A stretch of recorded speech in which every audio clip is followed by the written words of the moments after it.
let me know in the comments if you haven't read the book and you still haven't looked up spoilers for this show. Oh boy.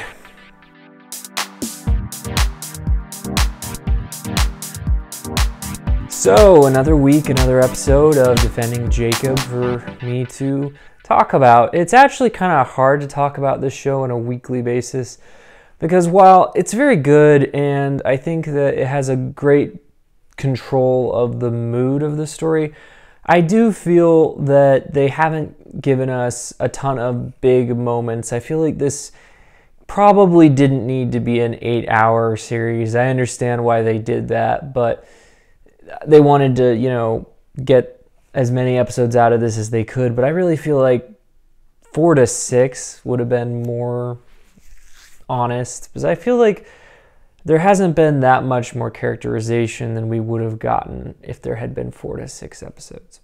But before I get into my thoughts on episode 7 of Defending Jacob, Job, which I'm just going to be talking about the things that stood out to me this week.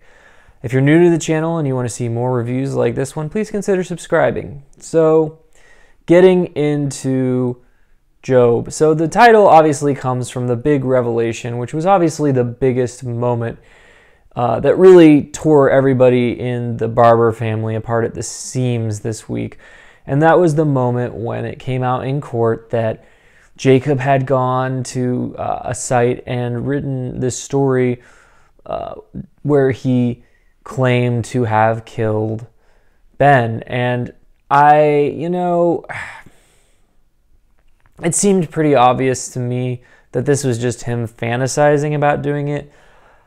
If he had actually done it, would he have felt the need to go and write it down like this? I don't think he would have. Now, I get why Lori would think that it might be his confession, but to me, it doesn't actually seem like something a guilty person would do.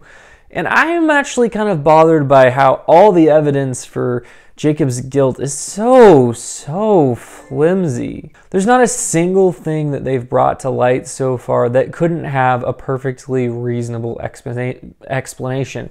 Plenty of people own knives. Plenty of people have their fingerprints on other people. Plenty of people fantasize about doing bad things. None of those in themselves would be that damning, and I don't think all of them together is that damning, so I don't really even know why he's on trial, to be honest. I feel like it's pretty pathetic that they haven't investigated other people, and I think that that's the biggest theme of this show, I guess, is the tendency of people to rush to judgment, as they put it, and I think that's kind of what's going to play out with Pats to some extent. It seems to me that what they're setting up is that Billy Butcher Barber is going to have someone that he knows in the outside world go and kill Pats potentially, and that could be what causes Jacob's situation to become far worse because, William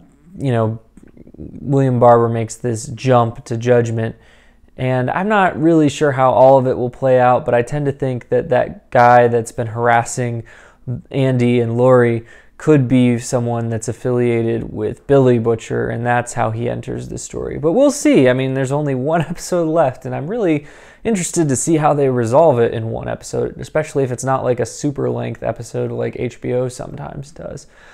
I really thought it was nice to get to see a little bit more of Neil, played by Pablo Schreiber, and just to see how his relationship with Andy was formed, how he and Andy initially how he initially had that mentor relationship with Andy.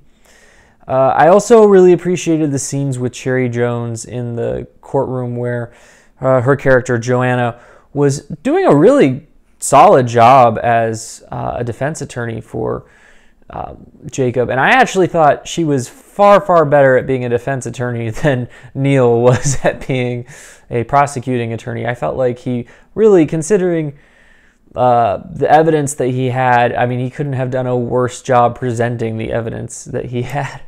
And I was glad to see the victims' parents portrayed in a slightly more positive light this episode, although again, we see the theme of rush to judgment with them as well, as they continue to make Lori feel terrible because they have already concluded that Jacob is the one. And, you know, as much as a lot of this stuff bothers me, I do think it's fairly accurate to the way things play out in the real world. But the biggest moment I think that stood out this episode, obviously, there were two big things, but one of the two biggest things was that Andy finally flat out seemed to crack a little, and he asked Jacob straight out, did you do it? And I think up to this point, you know, he's felt like it would even be a betrayal to just even ask him that, because he, you know, has to trust his son no matter what. And to see him finally break down and be like, did you do it, is kind of a sign of how far he's been pushed. But Lori no longer has doubts. She's convinced herself that Jacob did it. And, you know, I've already stated I don't think he did it. I have not looked up spoilers somehow. Oh, I felt very tempted though. But, you know, I can understand why you would have doubt in a situation like this. Sometimes when you don't want things to be true, it's even harder to believe that they're not true.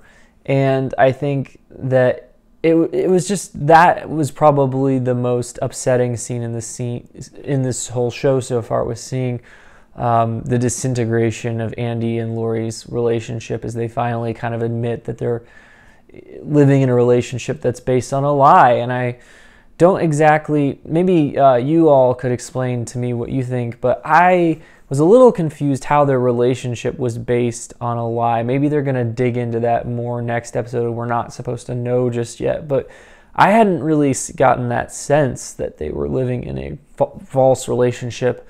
So that was confusing to me.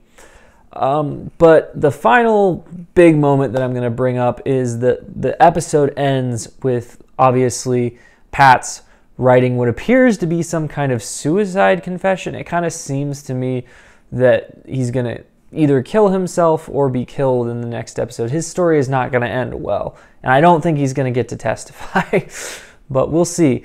But if he's the one who actually is the killer, I feel like that's kind of a lame ending. They're going to have to work hard to make this story seem satisfying when it was the most obvious person all along.